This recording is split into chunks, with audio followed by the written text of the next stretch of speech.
in your testimony, talked about the prevalence of abortion, the percentage of black babies that are aborted as opposed to non-black babies.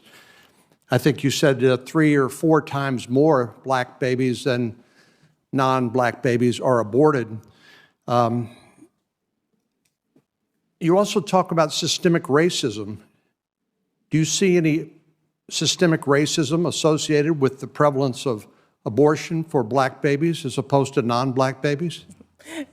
Absolutely. The higher rates of unintended pregnancy that lead to higher abortion rates among Black people is a result of structural racism, systemic racism. I understand systemic racism not to be boogeymen who are trying to dupe Black people into abortion care. I understand structural racism to be the systems that have made it so that Black people disproportionately bear the burdens of poverty in this country, the systems that have denied them the basics that they need in order to live humane lives like food, clothing, shelter, health care. So you believe a system that responds with the criminal legal system. You believe there ought to be more black babies aborted, is that right? I believe that we ought to create the conditions under which people can lead lives that are filled with dignity and humanity. And that means your, being able your way to, of thinking that happens when more black babies are aborted?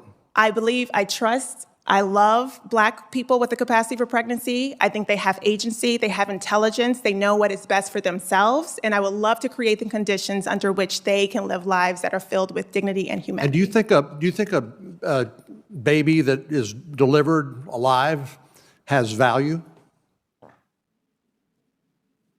Yes. Do you think that a baby that is not yet born has value? I believe that a person with a capacity for pregnancy has value. They have intelligence. They have agency. They have I'm talking about the baby. And I'm talking about the person with the capacity for pregnancy. You're not answering the question. I'm asking. I'm answering a more interesting question to me. Do you think that a baby that is not yet born, let's say the day before this mother delivers, do you think that baby has value? I think that the person with the capacity for pregnancy has value, and they should have the ability to control what happens to their lives. Well, and I just note you refuse to answer the question. Ms. Harrell, the Declaration of Independence talks about certain unalienable rights: life, liberty, and the pursuit of happiness. When do you think that unalienable right to life attaches?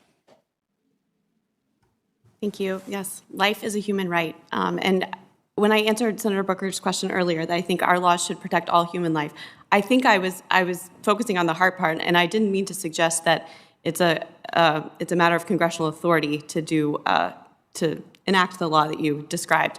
But I do think that the American people understand that you have no rights if you don't have the right to life. That is a principle that our nation was founded upon, and every human being from its earliest existence has its own DNA and has a future.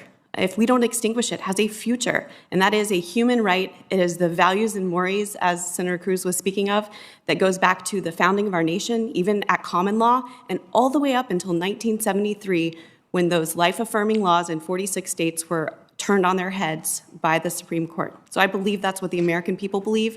Life is a human right.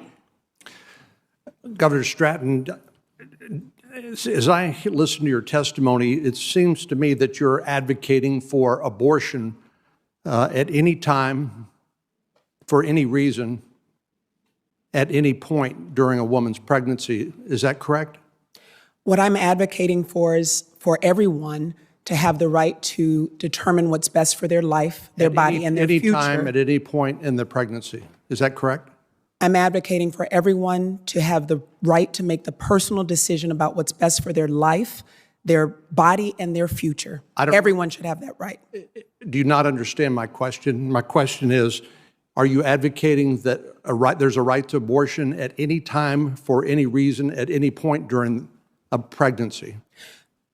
I'm not sure if you understand my answer, but what I'm saying is that I understand that you're not answering the question. Then and what amazes me is the advocacy for unlimited abortion rights, where there is zero value placed on an unborn child.